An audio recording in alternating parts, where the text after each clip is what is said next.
Alright, I'm going to make a quick video about a few of the masks I don't know much about. First up, we have the Japanese Type 66. It's a copy of the SHM41 with a plastic valve. It's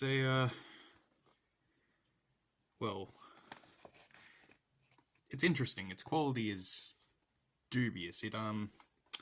So I'm unable to thread absolutely any filter into this thing. Apparently this is a common issue with a lot of the early ones, but this is a Ghost Chinese industrial filter. This is the correct hose for the mask, but none of them fit the tight threads of this thing. Yeah, they just won't fit. There are some other oddities about this mask. One of them is the rubber. The rubber feels like the sort of stuff balloons are made out of. So, I'm not sure if you can see the texture, but it's very much a rubber balloon type texture, it smells like that too. Which I've never had another mask smell or feel like a rubber balloon, so that's, yeah, very unusual. This is the inside. As you can see, the holes on the inside here aren't properly cut like they are on other SHM 41 derivatives. There we go. So that's odd. I guess that's just a low quality control thing. On the inside, you can see the valve. There's some light passing through it because it's plastic. It's meant to be clear plastic. Semi-clear. Then we have a really filthy valve there. See, stains. Yeah. It doesn't have much in the way of markings. It has a size marking. This is size 1, which is a small. And then a 03, which could mean anything. It's one of the more unique SHM 41 copies, I guess. So there we go.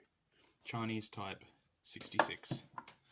Next we'll get on to this, which is, I think it's a Breeze PPM 88, yeah. This one has seen some usage and it's quite damaged. It doesn't have an oral nasal cup.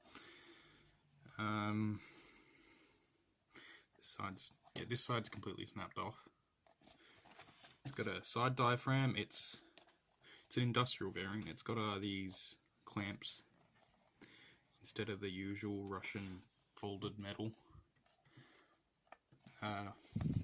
It's got this head harness, which is a lot better than your standard Russian rubber head harness.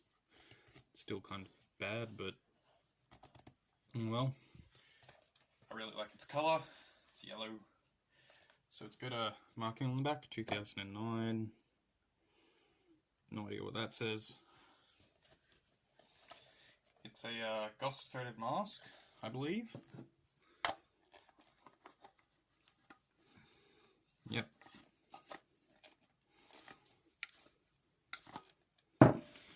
Alright, on the inside we have the XL valve. Oh, I've never actually... Oh, that's interesting. Unlike the regular variant, it's got a little screw holding the valve cover in place. So that's interesting. I didn't know that. Just going to invert the harness. There's not much to see on the inside, actually. Here we go. Side port. Intake valve, XL valve. I don't think it's doubled up on this like it is on other Russian masks. So there we go. Next we have the Czech CM7, CM5 gas mask. I think that's it. Anyway, so right there we have the size marking 5, which is a large. It's got an M17 type diaphragm, obviously taken on from the previous CM4 masks and the M10s. It's a good diaphragm. So there we go.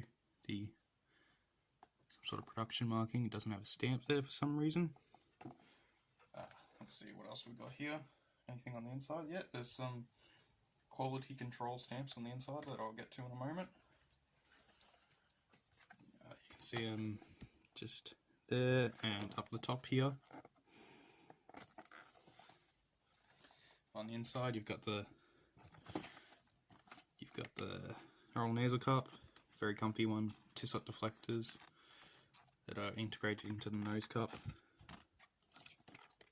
Got the nose valves, same as on the CM5 except black, or CM4.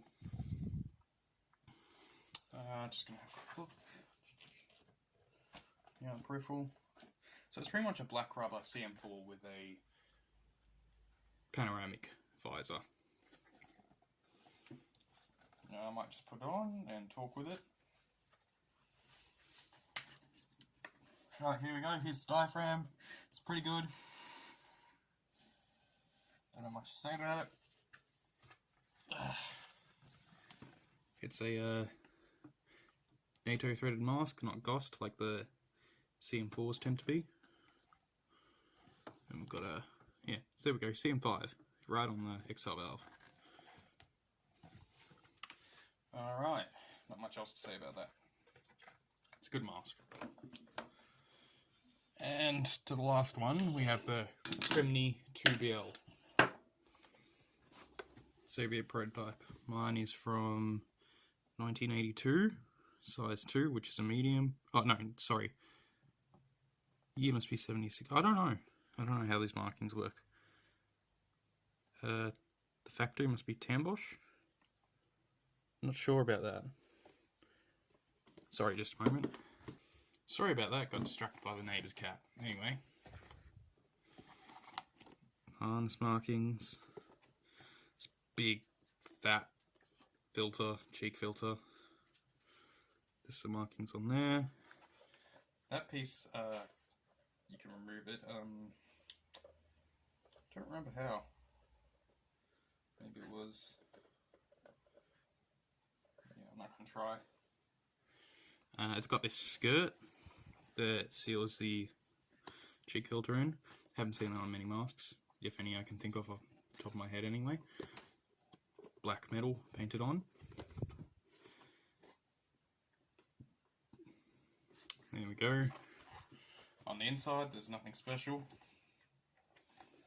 It's got a drinking tube, which is for some reason upside down. I'll turn it upside. That, and on the inside there, it's just a big gaping hole. So that's the Krimney 2BL. Just a moment. Now, from my previous video on World War II Russian masks, I forgot I had one. I had a SHM1, I think they're called. So here we go.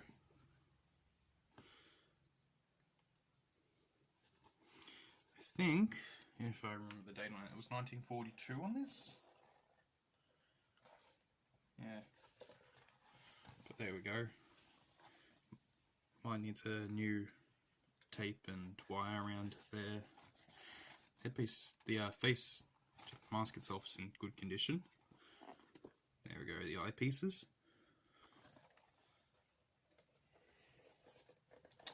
Show you the intake. It's different to later masks. It's a bit rusty. Size markings. Now we'll get to the inside.